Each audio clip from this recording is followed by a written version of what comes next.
Hello, welcome back to Gear Up, a On The Move podcast production where I, Marni review and recommend products, apparel, running shoes, and gear from the worlds of running, cycling, triathlon, and wellness. Today, I'm talking about the Mizuno Neo Zen, formerly known as the Mystery Shoe 1. I got these shoes back in November of 2024 at the running event from the Mizuno team. And this is actually my first time running in Mizuno in over a decade. So I was really excited to try them. And the team and the people that worked there were amazing. We recorded an episode on the Sub 5 series about all the new shoes that they were introducing for 2025. If you want to check that out, I will link it here. But anyway, I'm super psyched to share my thoughts on the Mizuno Neo Zen. I had the opportunity to log about 15 miles in these shoes in between my ankle sprain and PRP. So super psyched to dial you in. If you're new here, I am a recreational runner, an age group triathlete, an avid cyclist, and a wellness biohacker. I've been at it for over 2 decades. I've done over 25 plus half marathons. I've done like 14 plus 70.3 triathlons and 1 century and 1 marathon, which I have signed up for many marathons and had to cancel or defer. Long story. Unique to all of my running shoe reviews here on Gear Up, I talk about what it's like for triathletes to run off the bike in these shoes, to get them on in the T2 transition. And generally, if you're a runner, what that means is trying to put on a shoe at mile 25 of a marathon. That's what it's like to get off a bike, whether it's a 70.3 or a full Ironman. You're just not in the right headspace to put shoes on. So I think it's a fun and unique twist to all of the Gear Up running shoe reviews. All right, let's get into the Mizuno Neo Zen. Before we dive in, full disclosure, Mizuno sent me these shoes for review. They did not pay me for this review, and they have not seen this review. You are the first ones to see it here. As I mentioned, I've logged about 15 miles in these running shoes. My typical running shoe review would be 30 miles, but unfortunately, because of my ankle, I haven't been able to log a lot of miles in many shoes over the past few months. However, I'm so grateful for all of my Marni On The Move podcast ambassadors for helping out, testing the shoes, and giving me their insight into these amazing shoes. So for the Neo Zen by Mizuno, I have 2 runners who are absolutely loving these shoes. They've been testing them out on different distances and types of runs over the past few weeks. And one is Lori. Lori is typically running her daily miles in a Bondi. And on race day, she prefers the Alpha Fly by Nike. She is a triathlete and does 70.3 as well as half marathons, 13.1 like me.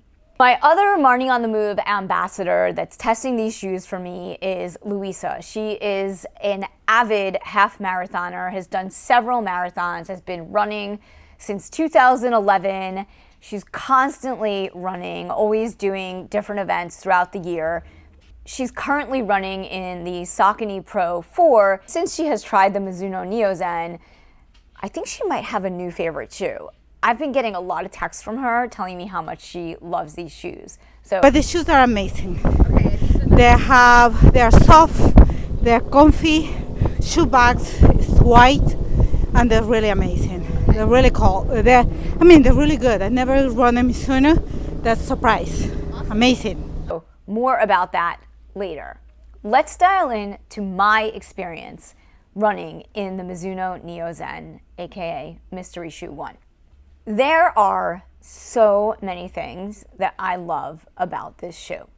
It is a great, bouncy, fun daily trainer. The Neo Zen has my favorite kind of upper, which is this sock-like fit and super breathable, almost like you're running in no upper. I also love this heel tab because I'm always trying to slide my feet into my shoes. I'm too lazy to unlace them, and I know that's really bad, but that is definitely how I roll. You can also kind of like step into them, but I don't do that. But it is a great, if we're talking triathlon, this is an amazing addition to any shoe. Obviously, you can rip it if you're like me, but I haven't done that yet. I'm just saying, it's an option. I really like this to help you get your foot into the shoe. It's super helpful. And the heel collar, it's not too narrow. So some shoes that have this kind of sock-like fit and heel collar have a very narrow point for entry in the heel collar, which is also why this is helpful, but these actually do not. I think these are a great shoe. Awesome daily trainer. And actually, they look like a race shoe to me, but they're not. And here's why. These shoes are super soft, very comfy, and very squishy. They do have a good amount of energy return, so when you do run in them, you don't feel like you're squishing into the shoe or stepping into a marshmallow. There is a good bounce.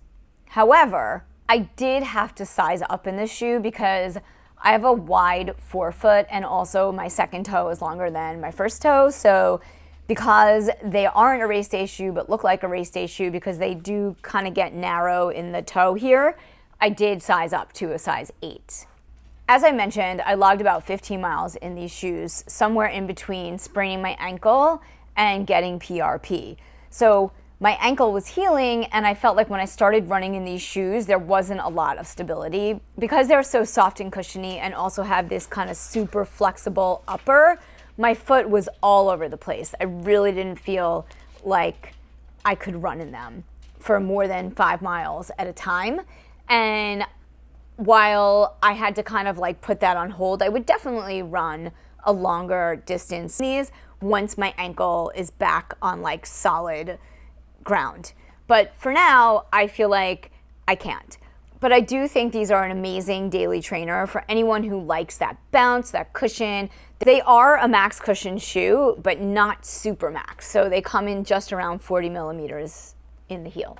But right now, for me, I need a lot more stability, especially I'm not running right now, but like when I get back to running, I'm definitely gonna need a shoe that has a firmer landing and less flexibility in the upper.